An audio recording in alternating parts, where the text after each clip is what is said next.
Bismillah ar-Rahman ar-Rahim. Iyyaka na'budu wa iyyaka nasta'in. Mr. President, Honorable Secretary General, Excellencies, ladies and gentlemen,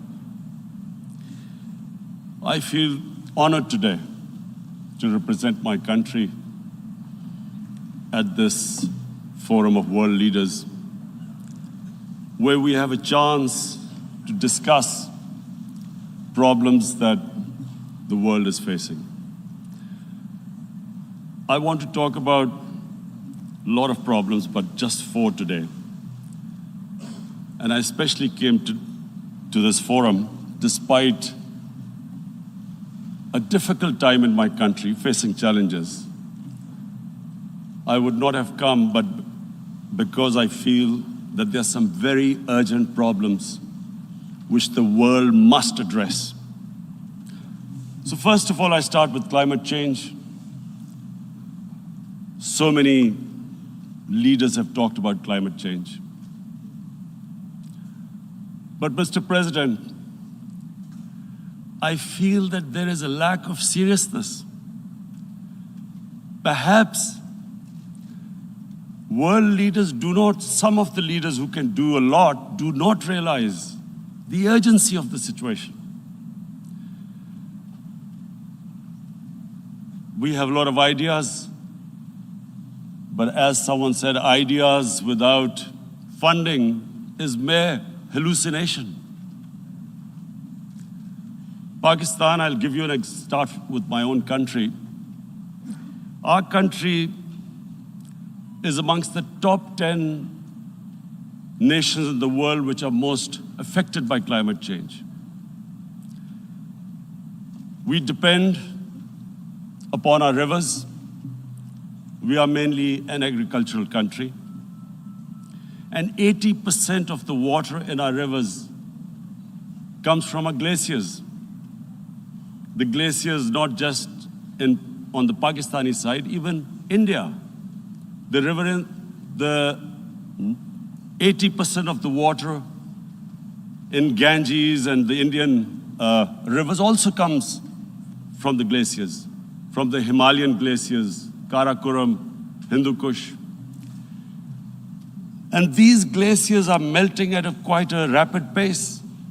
We detected already 5,000 glacial lakes in our mountains. And if this keeps going, if nothing is done, we are scared that humans are facing a huge catastrophe. In my country, when my party came to power in the province of KP, we planted 1 billion trees in 5 years. Now we've set ourselves a target of 10 billion trees in Pakistan. Idea being to counter the effects of global warming. But one country cannot do anything. This has to be a combined effort of the world.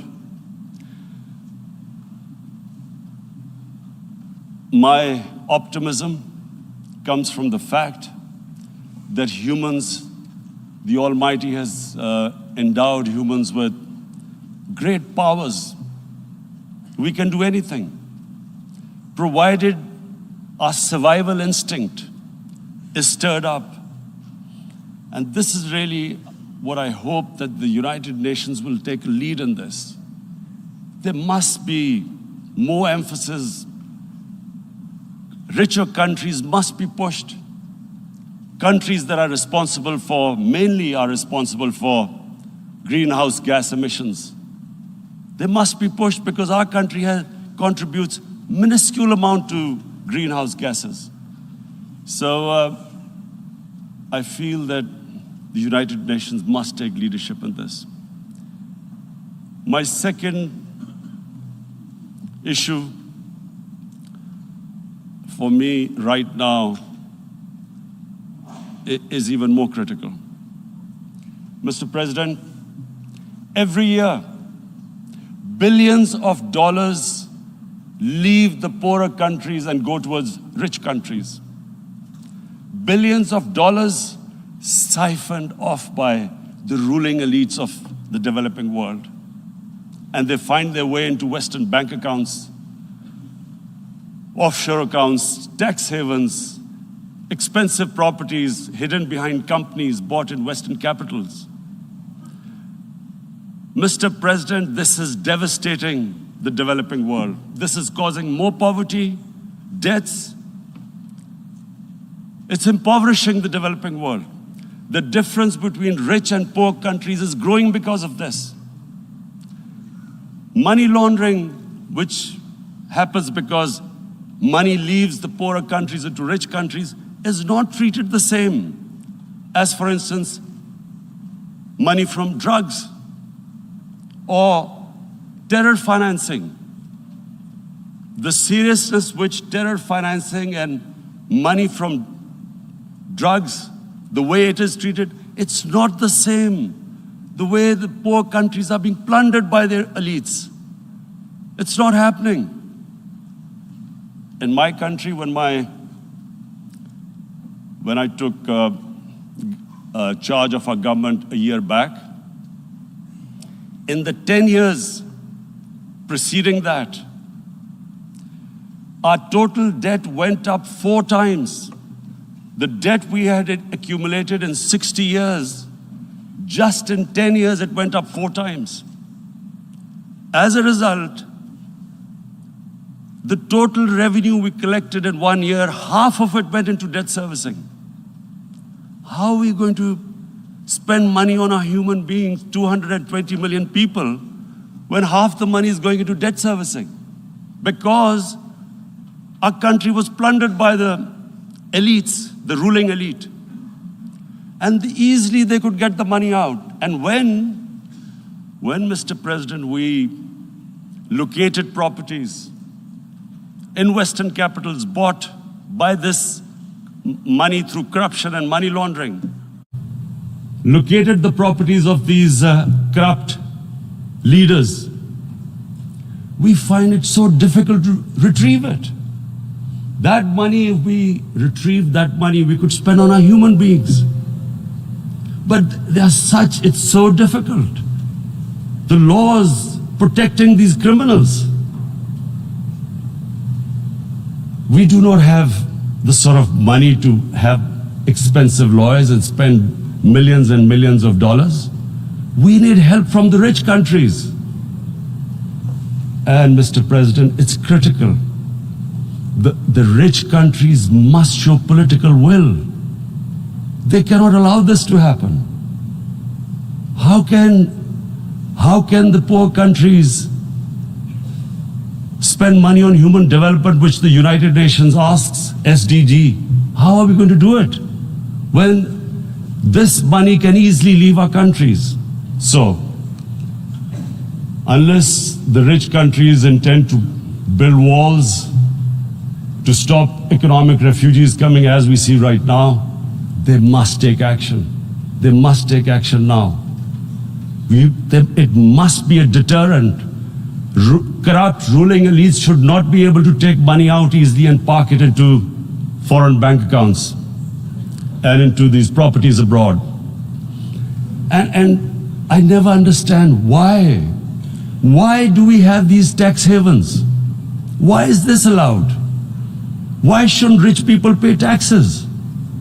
Why is it legal to have these tax havens where you have these secret accounts? Because, world is changing. The population of the world is growing. Sooner or later, you're going to have a crisis. If the poor get poorer and the rich get richer, there is going to be a crisis sooner or later. So this is my second point. I hope that the United Nations takes a lead in this. It involves the IMF, the World Bank, Asian Development Bank. They must find a way of stopping this plunder of the developing world. My third point is Islamophobia. There are 1.3 billion Muslims in this world. There are millions of Muslims living in other countries, European countries, in the US, as minorities. Islamophobia since 9/11 has grown at a pace where it is alarming. Human communities live together. There should be understanding amongst them. But Islamophobia is creating a division. Muslim women wearing hijab, it's become an issue. It's become an issue in some countries. Hijab is some sort of a weapon. A woman can take off her clothes in countries, but she can't put on more clothes. How is this happening? Because of Islamophobia. And how did this Islamophobia start? After 9/11. And why did it start? Because certain Western leaders equated terrorism with Islam. Islamic terrorism. Radical Islam. What is radical Islam? There is only one Islam, and that is the Islam we follow of Prophet Muhammad sallallahu alaihi wasallam. There is no other Islam. Radical Islam, Islamic terrorism, what message did they send to people in the West, and why is there Islamophobia? How is a person in New York, in the Midwest, in the US, in European capital, how is he going to distinguish between who is a moderate Muslim and who's a radical Muslim? Because terrorism has nothing to do with any religion. This Islamic terrorism, Islamic radicalism, and sadly used by leaders, this has been the main reason for this Islamophobia. And it has caused pain amongst Muslims. We in Muslim countries watch this Islamophobia traveling abroad, and it's getting worse. And may I just say, Mr. President, that in European countries, it is marginalizing Muslim communities. And we all know that marginalization leads to radicalization. Some of the people who ended up as militants in Syria and other places were from marginalized Muslim communities. And my point here is that we must address this issue. I'm sad to say that we Muslim leaders have not addressed this issue either. After 9/11, when this thing came about war against radical Islam, rather than Muslim leaders trying to explain to the West that there is no such thing as radical Islam, in all human communities, they are radicals. They're liberals and rest are moderate. All human communities, Christians, Jews, everyone has it. But Islam is not radical, neither Judaism, neither Christianity, neither Hinduism. No religion preaches radicalism. The basis of all religion is compassion and justice, which differentiates us from the animal kingdom. But unfortunately, the Muslim leadership was so scared of being called radical Islam that all of them became moderates. In Pakistan, we were in the eye of the storm, and our government coined a phrase called enlightened moderation.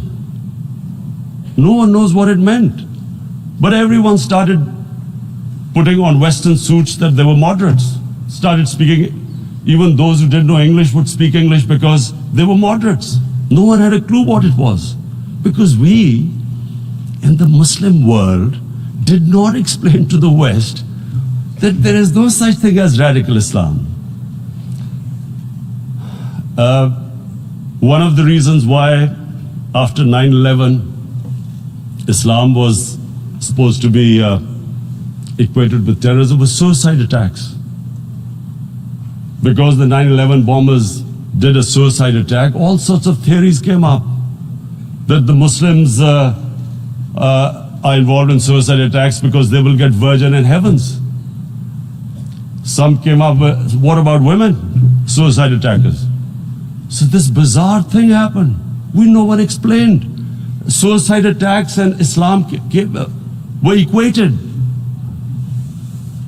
No one did research that before 9/11, the majority of suicide attacks in the world were by Tamil Tigers, who were Hindus.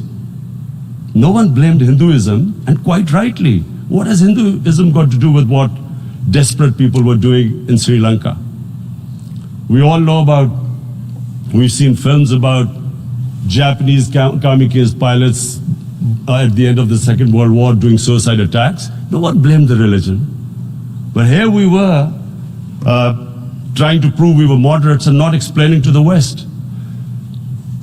But the most important thing I wanted to say here today, in explaining this Islamophobia, Mr. President, and I feel it's very important because I've spent, because of, I played professional sport in England, I spent a lot of time there, so I know how the Western mind works and how West views religion. So where the misunderstanding about Islam came. And one of the reasons it caused Islamophobia. That was, in 1989, this book was published, maligning, insulting, ridiculing our Prophet Muhammad sallallahu alaihi wasallam. And there was a reaction in the Muslim world. The West couldn't understand what was the problem. Because in the West, because I have spent so much time in the West, religion is perceived completely differently. They don't look upon religion like we do. And so, Islam was supposed to be an intolerant religion. It was against freedom of expression. And Islam took a real beating 30 years ago. I still remember it became a watershed. And every 2 or 3 years, someone would malign our Prophet, peace be upon him. There would be a reaction by the Muslims. And again, it was Islam, an intolerant religion. Again, this time, I blame a certain section of the people in the West who deliberately provoked this, knowing the impact it would have. But the majority of the people in the West didn't understand. This is where, again, Muslim leadership let the Muslims down. We should have explained to them what our Prophet, peace be upon him, means to us. So in 1 minute, I'll try and explain what he means to us. Our Prophet was the witness to the divine book, the Holy Quran. The Holy Quran is the book of guidance for Muslims, and the Prophet's life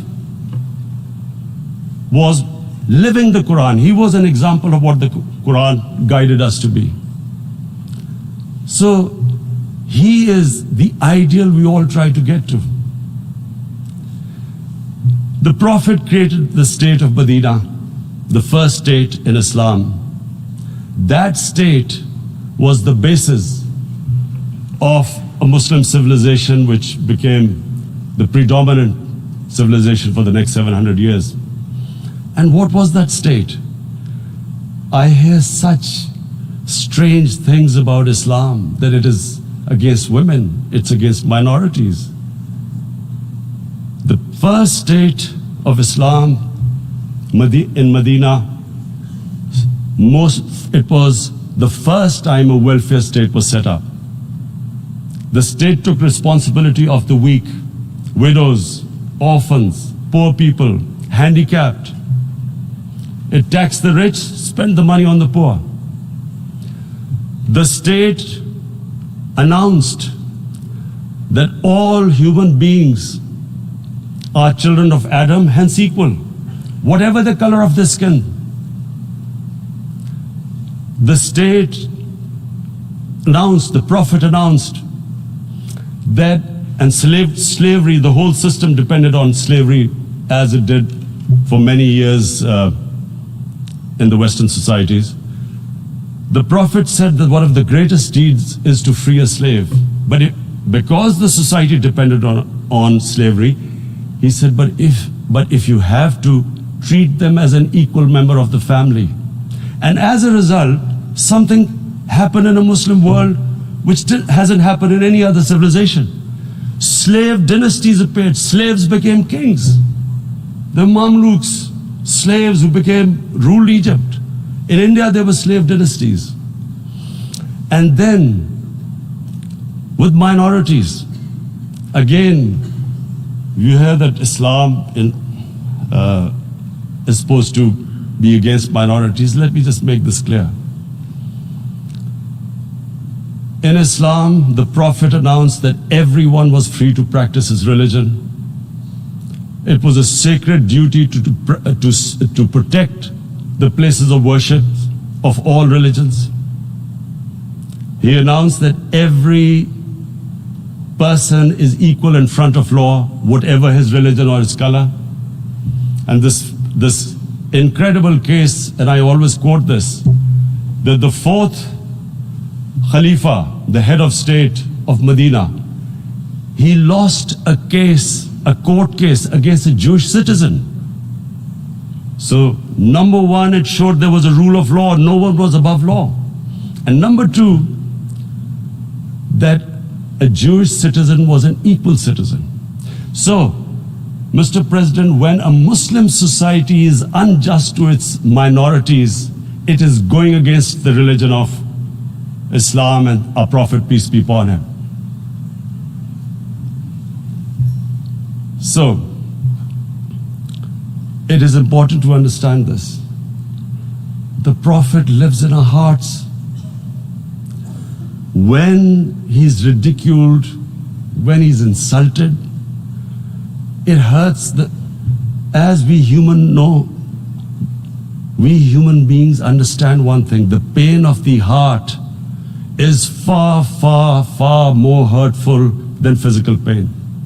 And that's why the Muslims react. And I always thought that if I ever had this stage, I would try and explain this to the world community, especially to the Western community, because having lived in the Western community, people didn't understand this. When I first went as a teenager to England, there was a comedy film on Jesus Christ. It's unthinkable in Muslim societies. So we need to explain that, look, in a human community, we must be sensitive to what causes pain to other human beings. We have, in the Western society, and quite rightly, the Holocaust is treated with sensitivity because it gives the Jewish community pain. That's all we ask. That do not use freedom of speech to cause us pain by insulting our holy prophet. That's all we want.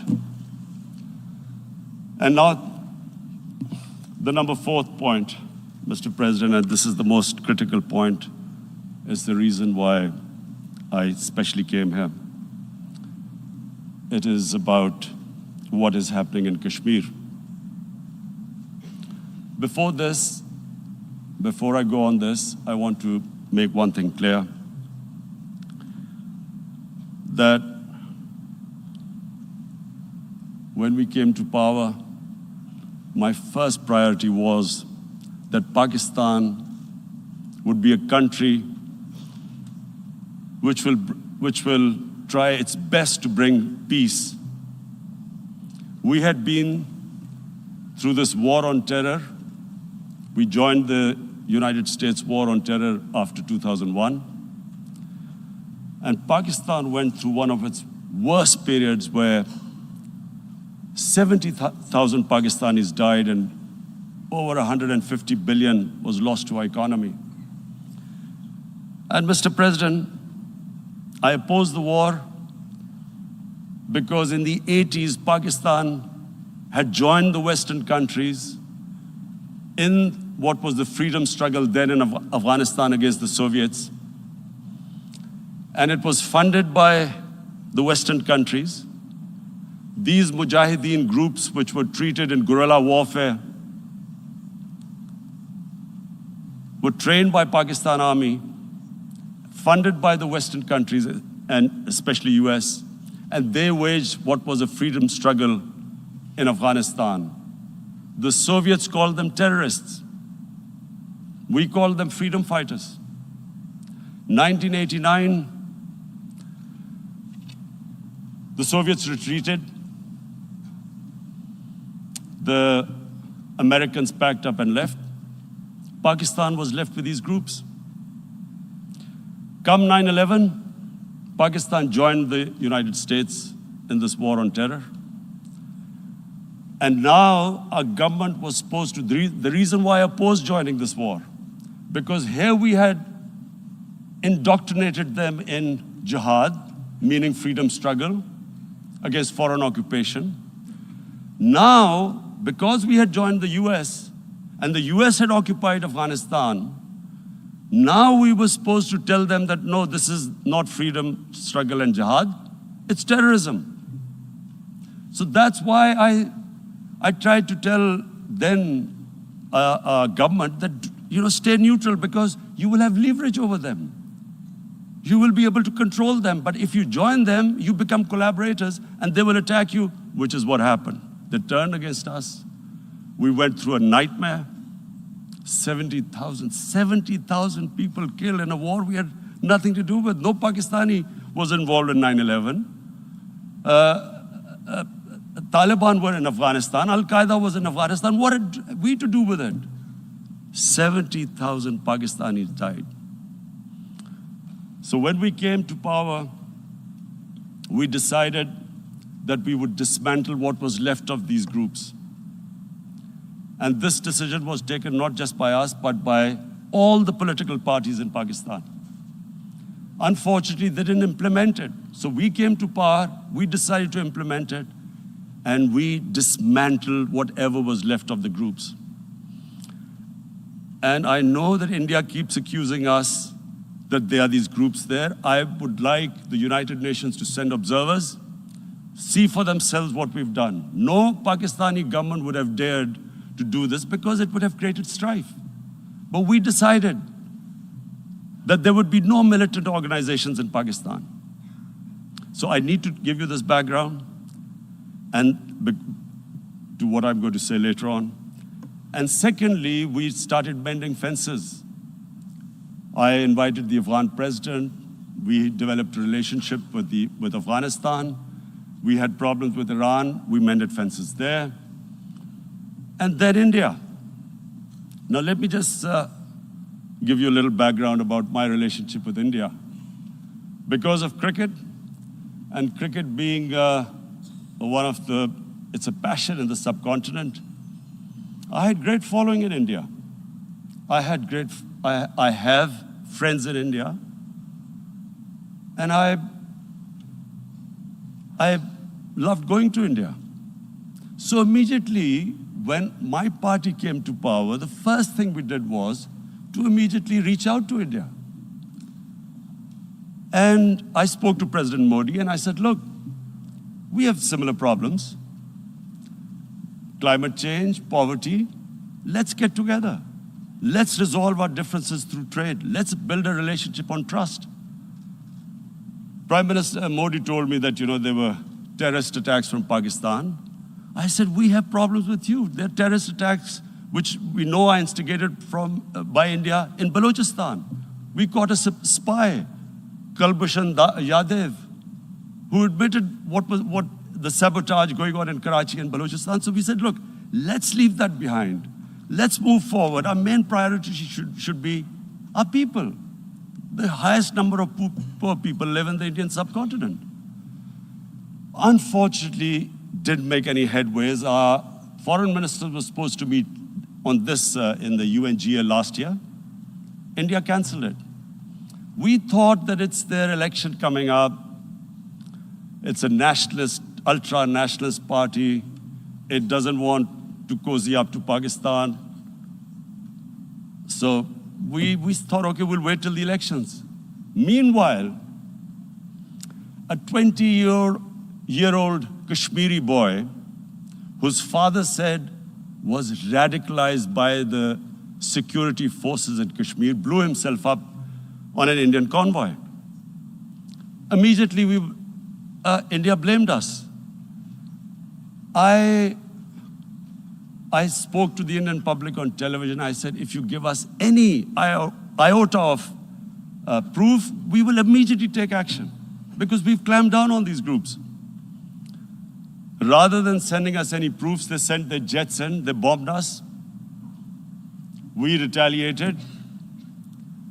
A jet, 2 of their planes were shot down, 1 pilot bailed out in Pakistan. We immediately returned the pilot, saying that, look, we do not want any escalation.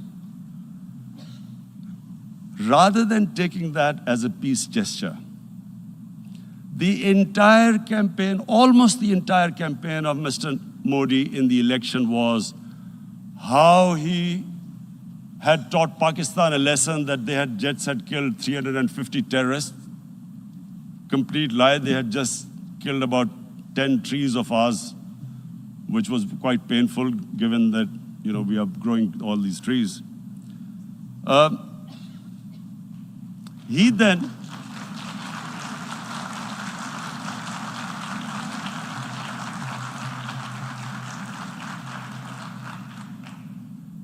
the election campaign, Mr. Modi used words like, this is just a trailer, the movie is about to start. I went into Pakistan and taught them a lesson. This was the election campaign. Okay, so we thought, us politicians make all these statements to win elections. So, okay, after elections, we'll get back to our normal relationship. Well, the moment the elections ended, we approached India, no response, but then we discovered they were trying to push us in the FATF blacklist to bankrupt us. That's when we realized there was an agenda.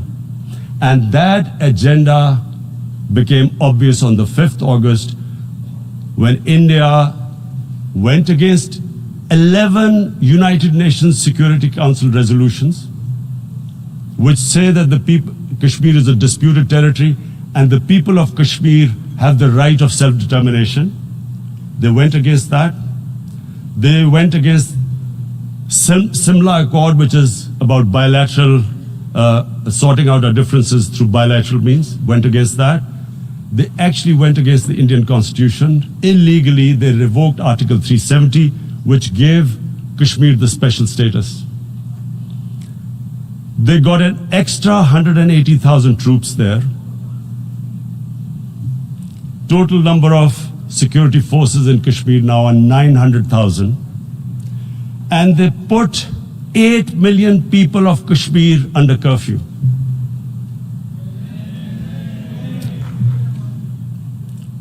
Mr. President, now I just briefly want to make the people understand, how can anyone do something like this? And for that, I have to explain to you what is RSS.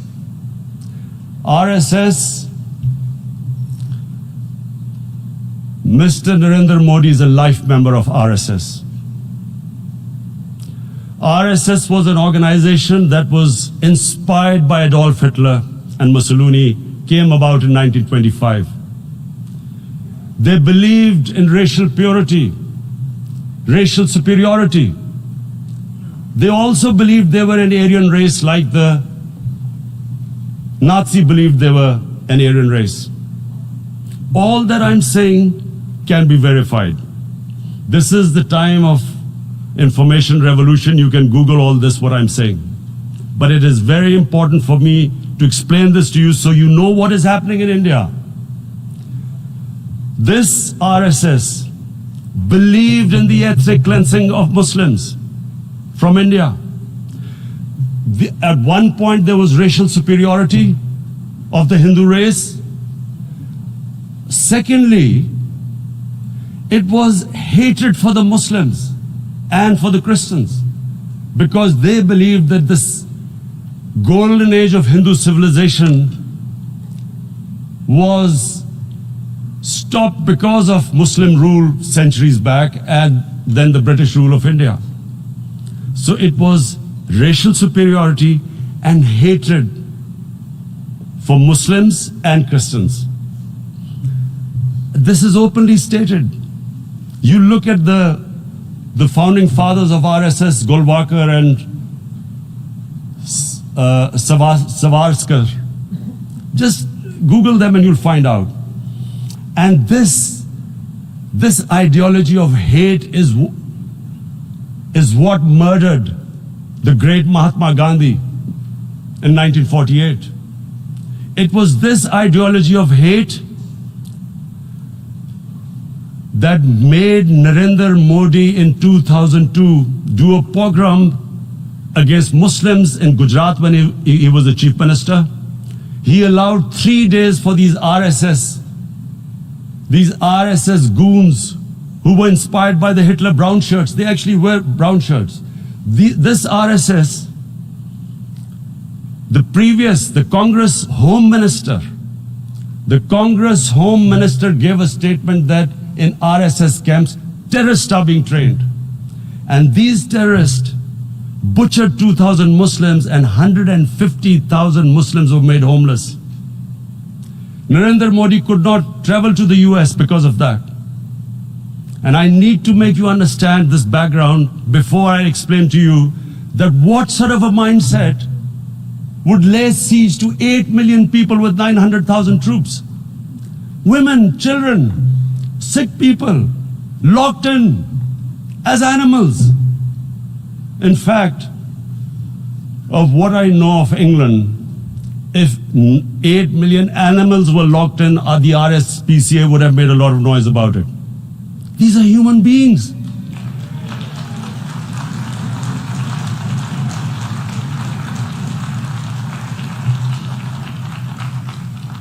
And Mr. President, what comes with racial superiority, these illusions of Aryan superior race, is arrogance.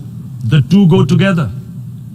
And it's arrogance that makes people make mistakes and do stupid things. Cruel things like what Narendra Modi has done. It's sheer arrogance. And it's arrogance that has blinded him from the fact that what is going to happen when the curfew is lifted. Has he thought about it? This hasn't been thought through. What is he going to do when he lifts the curfew? Does he think that people of Kashmir will quietly accept the status quo because India has changed the constitution and taken away the special status? They'll accept that? Mr. President, 100,000 Kashmiris have died in the past 30 years because they were denied the right given by the United Nations, the right for self-determination. 100,000 have died and 11,000 women have been raped. There are 2 United Nations human rights reports on this. The world hasn't done anything because India is a huge market, 1.2 billion people. Sadly, the material prevails over the human. But this has serious consequences. Again, I repeat, that's why I'm here. Look, what is going to happen when the curfew is lifted will be a bloodbath. The people will come out. There are 900,000 troops there. They haven't come to, as Narendra Modi says, he's done this for prosperity of Kashmir. This is supposed to be for the development. These 900,000 troops, what are they going to do when they come out? There'll be a bloodbath. Has he thought it through what happens then? Mr. President, has anyone thought that what happens when there is a bloodbath? What do you think the impact will have on people of Kashmir? What do you think they will think? The way they have been boxed in their houses, treated like worse than animals, no rights. Thousands of all the political leadership has been arrested, taken out of Kashmir. Even those Kashmiri leaders who were pro-India have been taken out. 13,000 boys have been picked up and taken to God knows which destinations. So what do they think? What will the people of Kashmir do when they lift the curfew? They will be out in the streets. And what will these soldiers do? They will shoot them. They've already used pellet guns, blinded young boys. In the last 6 years, the 5 years, the oppression that has gone on in Kashmir. And so, Kashmiris will be further radicalized. Mr. President, there will be another Pulwama. And guess what? India will blame us. They're already blaming us. They're saying all this is happening because of Pakistan. One of their defense ministers said there are 500 terrorists lined up on the border to go in. Why would Pakistan send 500 terrorists when there are 900,000 troops? What impact are they going to make? What will they do? And why would? Don't we know that the moment there is some terrorist attack, all that will happen is there will be further cruelty and oppression of the people of Kashmir. We will just give the 900,000 troops to further crush the people of Kashmir. And then we'll give the Indian government an excuse that, look, Pakistan is a terrorist state, and this mantra that has gone on, Islamic terrorism. The moment you use this catchword, Islamic terrorism, the whole world turns away. No one talks about human rights. You can do whatever you want, which is what has happened in Kashmir, because they keep using this word, Islamic terrorism. And this is what they're doing right now. What do we benefit from further increasing the cruelty on the people of Kashmir? And why would we want this? But there is no other narrative left for India. As when they lift the curfew, whatever happens, Pakistan will be blamed, and there is always a danger of another Pulwama. They might come and bomb us again, and then another cycle might start. And what does Narendra Modi think? That 180 million Muslims of India are thinking right now. Aren't they watching these Kashmiris stuck inside for 55 days they've been stuck in? Aren't they watching? What do you think? Don't you think that the Muslims will be radicalized in India? And I'm talking about 180 million people. And when they get radicalized, there will be some incident in India somewhere down the line. Again, we will be blamed. And I'm warning you right now, again, we will be blamed. And Mr. President, what about 1.3 billion Muslims who are watching this? And they know that it is only happening in Kashmir because they're Kashmiri Muslims. This is not happening to Kashmiri Hindus. They know that this is happening because of their religion. So what do you think they will be thinking? What do you think the Jewish community would think if they were, forget 8,000 Jews stuck like this? What do you think Europeans would think? What do we think? I mean, any human community, if their members are stuck like that, what do you think they will think? Are we a children of a lesser God? Is it not going to cause us pain? And then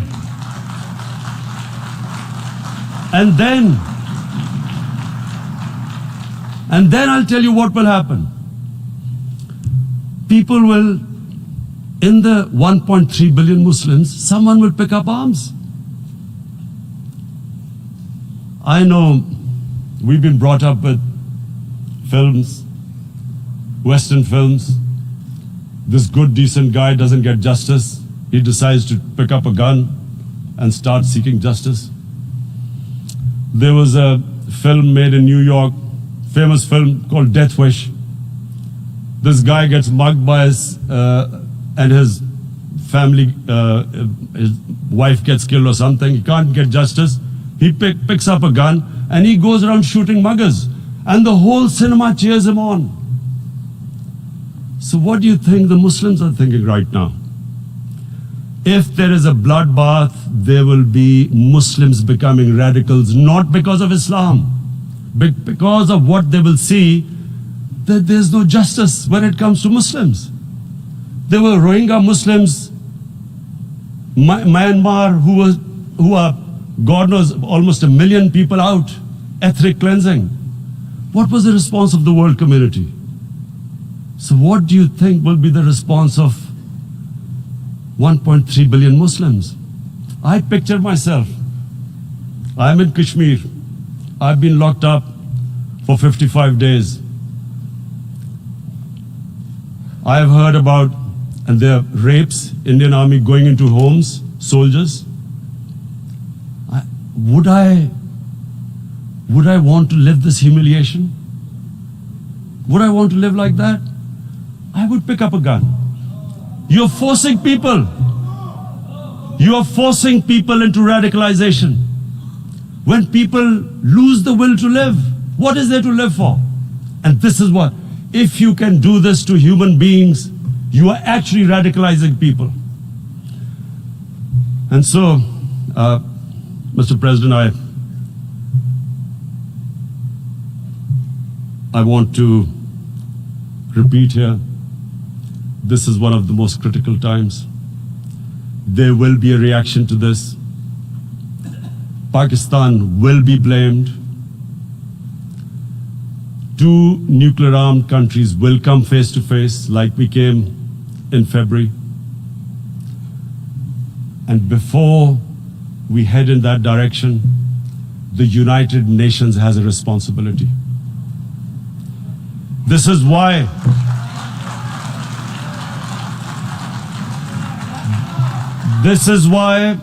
the United Nations came into being in 1945. You were supposed to stop this happening. I feel we are back to 1939, Munich.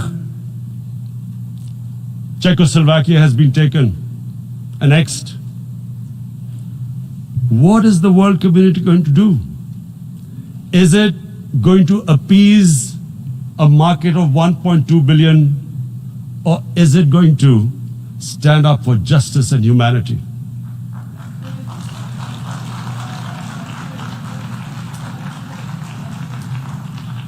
If this goes wrong, you hope for the best, but be prepared for the worst. If a conventional war starts between the 2 countries, Mr. President, if a conventional war starts, and anything could happen, but supposing a country 7 times smaller than its neighbor is faced with the choice, either you surrender or you fight for your freedom till death, what will we do? I ask myself this question. And my belief is, La ilaha illallah, there is no God but one. And we will fight. And when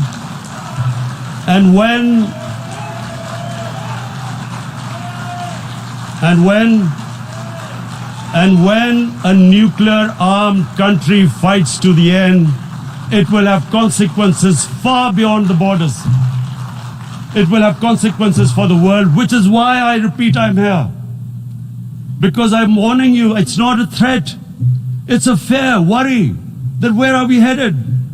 And I've come here to tell the UN, you've got to, this is a test for the United Nations.